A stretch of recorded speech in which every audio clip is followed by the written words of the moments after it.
Continuando, gente, então, definimos que, segundo a lei número 9.434 do ano de 97, no artigo 3º, que em condições que o corpo ainda apresentar sinais vitais como pulsação, respiração, batimento cardíaco, porém houver um comprometimento grande cerebral em que as condições de vida e que o paciente possa nunca mais acordar ou se acordar não ter condições de vida, tem essa questão da definição de morte aí atestada por 3 médicos diante de critérios que são colocados lá no Conselho Federal de Medicina.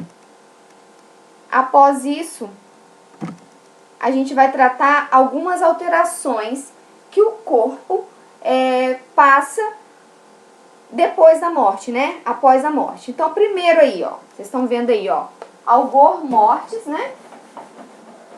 Então, o algor mortis, o primeiro, o algor mortis, ele vai ser o quê?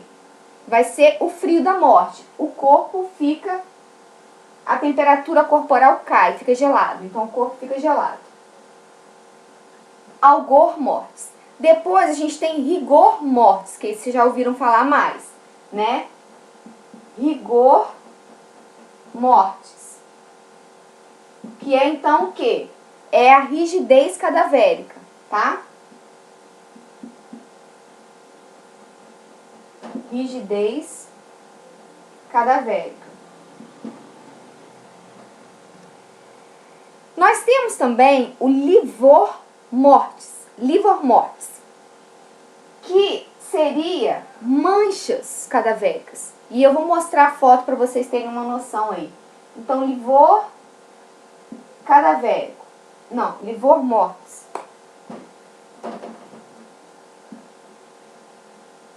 Que são as manchas cadavéricas. E aí a gente vai ter também alterações oculares, né, que vão ficar ressecados, vai começar a haver ação de bactérias e fazendo a putrefação, tá? E aí são sinais que a gente vai observar no corpo, geralmente a partir, né, após a primeira hora de morte, né, após a primeira hora pós-morte. E aí a gente vai começar a observar isso porque a gente tem que tentar fazer todo o cuidado que tivermos que fazer antes que essas alterações que vão ocorrendo de sequência por sequência comecem, tá? Então, a primeira que vai acontecer vai ser o algor mortis, que vai ser a queda da temperatura corporal. Por quê, gente? Porque para de circular sangue. Parou de circular sangue, cai a temperatura. Parou controle do sistema nervoso, cai a temperatura. O rigor mortis vai vir logo após. E aí o rigor mortis geralmente vai acontecer entre 2 e 4 horas após a morte. Então a gente não pode demorar muito para preparar o corpo, porque uma vez que o rigor mortis se instale, fica difícil a gente modificar posições cadavéricas, tá? A posição do corpo depois do rigor mortis. Então, vai ficar difícil a gente fazer qualquer movimento, tá? Com o corpo do paciente depois que o rigor mortis se instaura, tá? E ele tende a piorar quanto tempo mais passar. Então, a gente tem que tentar fazer todo o cuidado que temos que fazer com o corpo o mais rápido possível, tá? Aí, aqui eu trouxe para vocês uma fotinha, exemplo do livor mortis.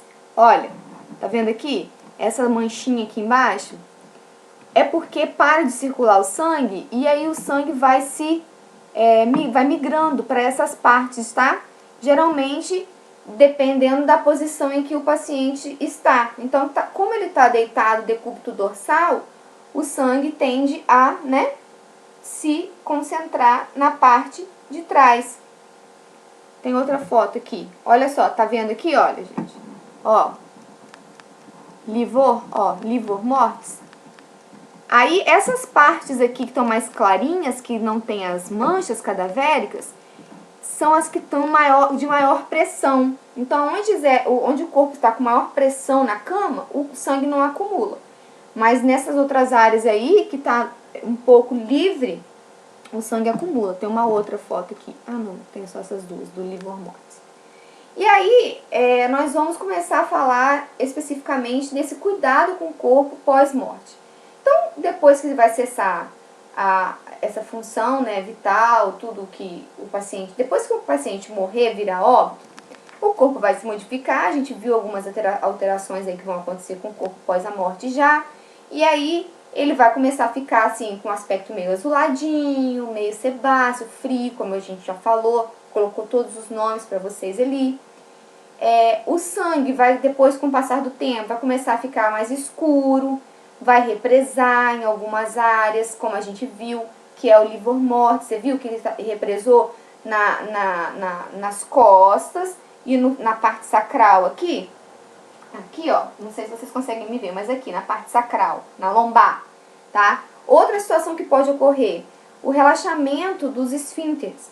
Então, uma vez que os esfínteres ficam relaxados, não tem mais o controle, né? O sistema nervoso falhou, morreu, pode acontecer liberação de urina e de fezes, tá? E aí a gente tem que começar já a pensar que tudo isso nós vamos ter esse cuidado. Então, se o paciente fazer todas essas eliminações, a gente vai ter que fazer a limpeza do paciente, a gente vai falar isso daqui a pouco.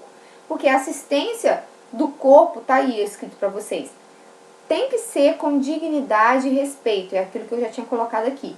Independentemente do procedimento, do critério que a instituição vai colocar, a gente tem que tratar o corpo do paciente pós-morte com dignidade e respeito.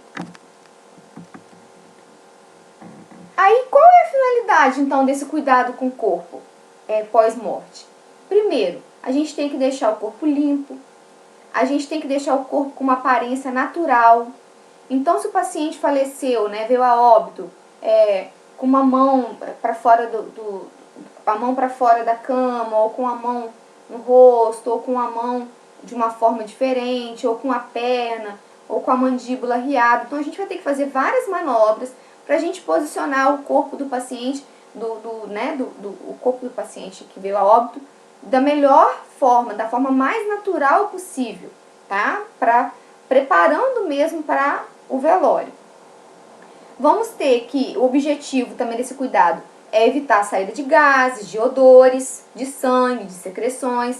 Então, se tiver curativinhos, a gente vai ter que fazer, se tiver, né, acessos, a gente vai ter que fazer curativos nos acessos, fazer bem fixados, tá? A finalidade também é preparar o corpo para o funeral, facilitar a identificação do corpo, que também é uma das atribuições que a gente vai ver, então um dos objetivos com esse cuidado, e também dispor o corpo de uma posição adequada antes da rigidez. Então, um dos objetivos, né, também é esse, colocar o corpo, preparar o corpo antes que ocorra a rigidez cadavérica, que depois fica muito mais complicado, difícil para fazer, não tem como fazer. E aí aqui está falando que cada instituição vai seguir procedimentos diferentes, específicos, de acordo com o critério que ela adotar, tá? Mas o fato é que depois que constatou a morte, primeira coisa, a enfermagem tem que pegar o corpo, colocar em posição, né, em decúbito dorsal, em posição horizontal, deitado, tá? E começar a iniciar os procedimentos, tirar travesseiro, né, para a cabeça não ficar elevada, porque imagina, se ocorrer a rigidez cadavérica, se a gente colocar um travesseiro aqui, né, o paciente vai ficar com a cabeça assim, não pode. Então, é o mais natural possível, tá? Se tiver com aquele paciente autorização para doação de órgãos, aí já vai ser diferente a preparação. Aí tem uma equipe de enfermagem treinada para preparar o corpo do paciente para captar os órgãos dele, tá? Então, a gente tem que ter comunicação da equipe de enfermagem onde o paciente foi declarada a morte encefálica, né, a morte cerebral do paciente, com a equipe de transplante para fazer essa captação, transporte, tudo tal. Então, diante do óbito, a gente vai registrar no as informações no prontuário e vamos registrar o quê? Então, a gente vai registrar que os familiares foram orientados, geralmente o óbito é comunicado ou pela enfermeira ou pelo médico, mas geralmente fica por conta da enfermeira. Vocês técnicos não têm essa incumbência oficial de decretar, de anunciar o óbito, mas muitas das vezes o que acontece? O paciente está com um acompanhante, um familiar que é acompanhante, e acontece o óbito na enfermaria, então a primeira pessoa que o paciente, que o familiar do paciente vê é vocês, né? São vocês, os técnicos de enfermagem. Então, vai ser possível, né? É muito possível que a gente tenha que fazer algumas orientações, que vocês tenham que fazer algumas orientações, né? Falando, pedindo licença, falando que provavelmente aconteceu, que vai chamar um médico, falar os procedimentos, todos os critérios lá da instituição, quando se procede, pedir para a família já providenciar todas as coisas, tá? Se o paciente estiver vestindo trajes, roupas ou outras pertences, se tiver um familiar, já começar a pedir o familiar para recolher e trazer a roupa do paciente, né? Preparar os materiais também que a gente vai utilizar para fazer o preparo do corpo, separar os materiais que a gente vai utilizar para fazer o preparo do corpo pós a morte. E aí aqui tá só uma pinceladinha, porque eu vou falar muito mais detalhadinho com vocês, que depois que a gente realizar os cuidados todos com o corpo, a gente vai cobrir o paciente com lençol, tá? Até no queixo. Se tiver algum familiar, a gente vai perguntar se o familiar ainda deseja ver o paciente antes do paciente, né, do corpo ser levado para o necrotério. E aí depois que os familiares saírem do quarto, a gente vai prender o queixo, a gente vai ver, vocês vão ver isso. Então esse procedimento de prender a mandíbula, tá? Assim, a atadura, o queixo assim para não cair, vai ser depois que o familiar saiu.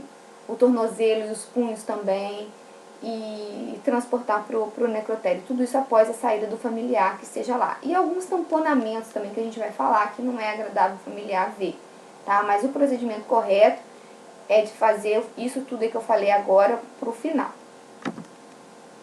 E aí eu vou fazer o próximo vídeo falando do material necessário pra gente fazer os cuidados pós-morte.